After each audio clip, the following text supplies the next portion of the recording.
Amy Warner, certified by Weather8 for the most accurate forecast in the Ozarks. No surprise that Mr. Accuracy got our forecast correct. This weather that's arrived in late August is just fantastic. We deserve it. Yeah.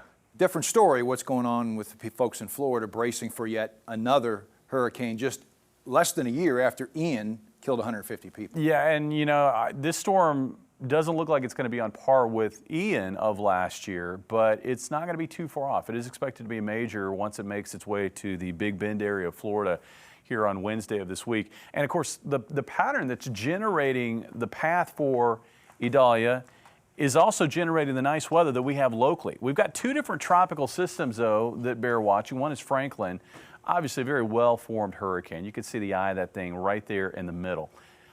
This storm, though, will tend to stay off the East Coast and just send swells toward the East Coast, so it will present a rip current risk, certainly.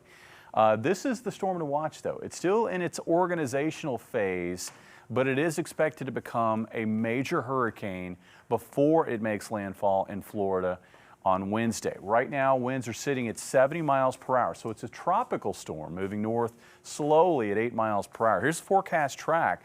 And all the model guidance is very, very, very focused on this track. So we feel good that this is going to be the direction and the ultimate path that this storm takes. Looks like it will head toward the Big Bend area of Florida. Now, that's good and bad news. The good news is that's a very sparsely populated area of the state of Florida. I mean, if you wanted to have a hurricane come ashore where it would have the least impact, at least on the coastline, that's a good spot. The bad news is where this storm is coming ashore, because of this concave nature of the shoreline, it will enhance the storm surge with the storm as it makes its way inland.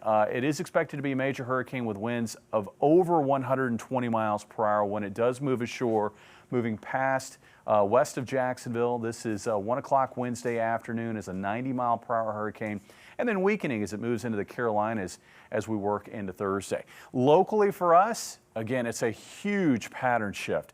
Feels a lot better out there. Not only have we knocked down the heat, we've knocked down the humidity. Dew points are running a lot lower now than they did at this same time last week when we were looking at historic heat indices in the area. We had a peak heat index in Springfield of 122 just 1 week ago, Monday afternoon. Looking at our forecast overnight tonight, expecting it to stay quiet, mostly clear skies. Tomorrow looks like generally a sunny morning, giving way to a few fair weather cumulus clouds as we get into the afternoon, but we will stay rain free. Temperatures tonight getting very comfortable by morning, upper 50s and low 60s. Looks like about 61 for a low in Springfield with afternoon highs in the 80s, looking at about 86 for a high, I think, here in Springfield. Now, looking at our pattern, that early fall feel is going to continue to flow into the area, not only Tuesday, but Wednesday, Thursday, into Friday. So we're going to make this, run last all the way through Friday of this week. Then we get to the Labor Day weekend, and that's when we are going to find some significant changes to the pattern. This trough will lift out, and we're going to find that ridge, that summer ridge, moving back into the middle of the country. Now, I don't think we're going to be dealing with the same levels of heat and humidity the last time we saw this pattern last week, but we are going to find much hotter conditions developing this upcoming holiday weekend.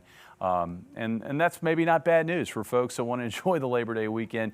Here are the holiday headlines. I do expect hot afternoons Saturday, Sunday, and Monday. The overnights actually look comfortable, and that's because humidity levels stay low through most of this stretch. I think they'll perk up on Monday, but through the weekend, Saturday and Sunday, I do expect humidity levels to stay low despite the hot conditions in the afternoon.